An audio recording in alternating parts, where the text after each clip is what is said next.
Nowadays, anime fans are absolutely spoiled. It almost seems like every season has at least one new anime that is so good it pushes the medium further. Manga and anime like Demon Slayer, Jujutsu Kaisen, and Blue Lock have destroyed sale numbers like we've never seen before. Even long-running anime like One Piece are in their golden era, but it wasn't always like this. Now don't get me wrong, anime has always been good.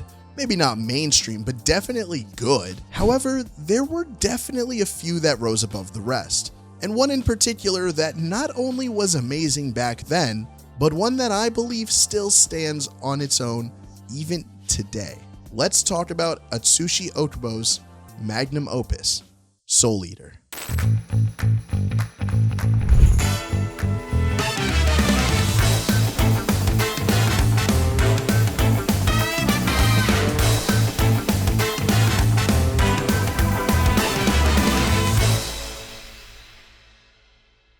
Now, before we get further into the video, it would mean the world if you can like, comment, and subscribe to let me know you guys are enjoying the content. We also have a Patreon and Discord in the description below, so check that out if you're interested. Now back to the video.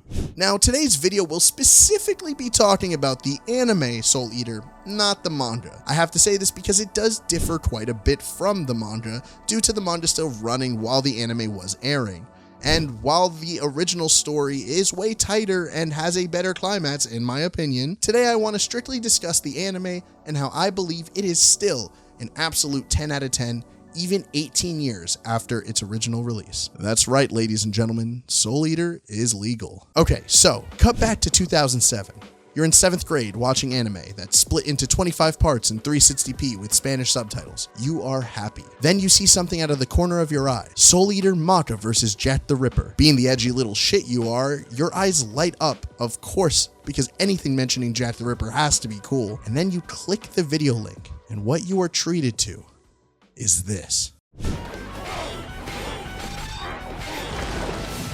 Now, I had to set the scene up like this because imagine you go from watching something like Pokemon Diamond and Pearl's anime to seeing some shit like this. I mean, I was literally mind blown. The music, the interesting art style, the Halloween aesthetic, the insane yet grounded character design, the fucking opening, everything was so perfectly executed that I ate this shit up. In the first 3 episodes, we see Jack the Ripper, a ninja versus the mafia, and a goddamn mummy getting lit up by 2 sisters that turn into twin Glocks. And it all works insanely well. And let's sit on those first 3 episodes for a second. I have never, and I mean even to this day, seen a better introduction to an anime and their cast since Soul Eater dropped those bangers. In 3 episodes, with 3 main characters each, with their weapons, who are all also main characters, we get an amazing story told. No frills here. We get 3 little mini adventures with each of the main cast where we can see their strengths,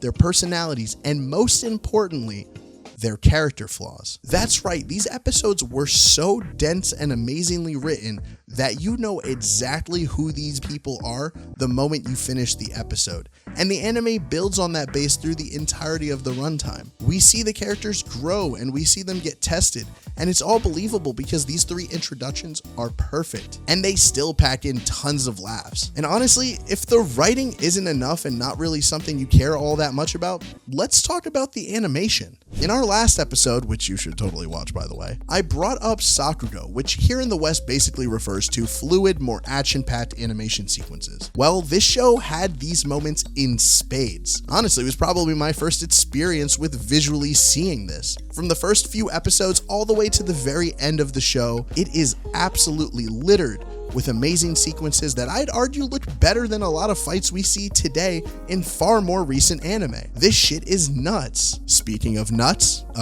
no, not like that. Please don't leave. Steven, cut that out. Speaking of really cool things, those character designs though? I mean, seriously, we got schoolgirls, samurai, witches, priests, zombies, Frankenstein, fucking Chainsaw Man, and a mangaka that actually knows how to draw black people. This anime's style was impeccable, and something that again has yet to be replicated. Honestly, I don't know what else to say here other than everyone was locked in making this adaptation. Atsushi Okubo's manga was already incredibly stylish and unique, but the anime really took that and ran with it. The action again was incredible. The soundtrack had a cool theme of R&B and hip hop mixed with a few rock tracks, all with this really cool soundscape, giving it really its own feel sonically. I mean, there's nothing bad I can say about this series. It was just perfect.